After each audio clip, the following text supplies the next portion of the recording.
kind of feel like that's coming through tonight that could support everybody. It's such a little piece of homework I'm going to give you all. It's so basic, but it's so liberating, because this is what we don't give ourselves permission to. And that is to write unapologetically about what is not working for you right now. What don't you like? What is making you angry? What's making you jealous? What's making you upset? What's draining your energy? Like, what is the stuff?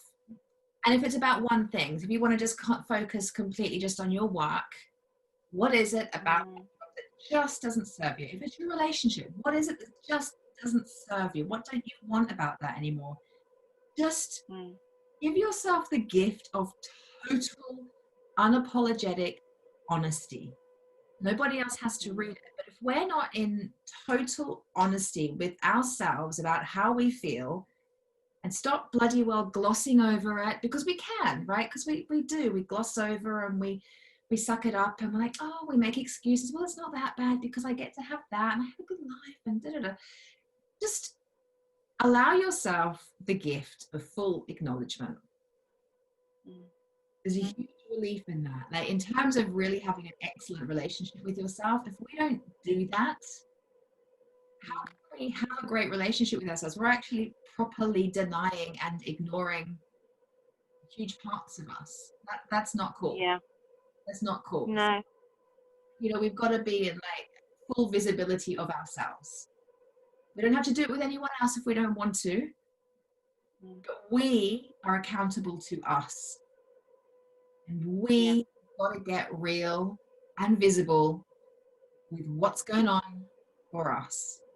And the biggest reason we don't do it is because we're scared of not knowing what the alternative is, or maybe knowing the alternative and not knowing how to handle it, or what could happen. All the fear stories, right? So just then you're like, well, I've got to pay my mortgage, and I like having a salary, and all the stories, which of course we have the stories, but we can't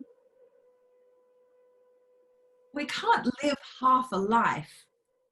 Like, it's soul destroying, right? If we're not fully acknowledging who we are, what's real. Right? Soul destroying if we're not doing that. Yeah, but we don't do it because we don't, and we find really cool excuses not to. Oh, I'm really busy and I've got the kids and I've got this and that. Yeah. What do you want instead? Or not necessarily instead, but just, what do you want? So if it's about your job, what would feel really good? If it's about your relationship, what do you want to experience every day? How does that look? How does it feel? Write your list.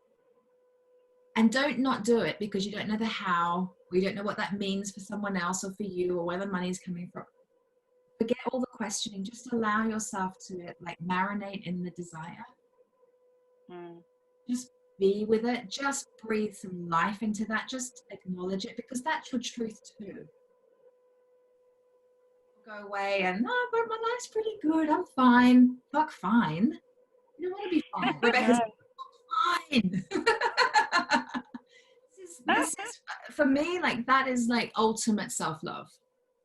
Welcome. You're welcome. I personally have a lot of experience of, like, if I have my mini miracles journal, I would have lists in it of where I've just acknowledged what's not working and what I want instead, and not knowing the how, and it genuinely feeling absolutely impossible.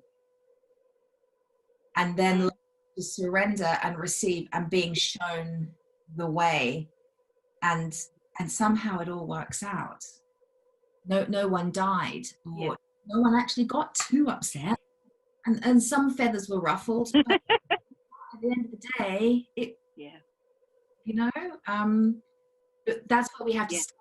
It's just pure, unapologetic honesty with ourselves. If we don't have that, what do we have?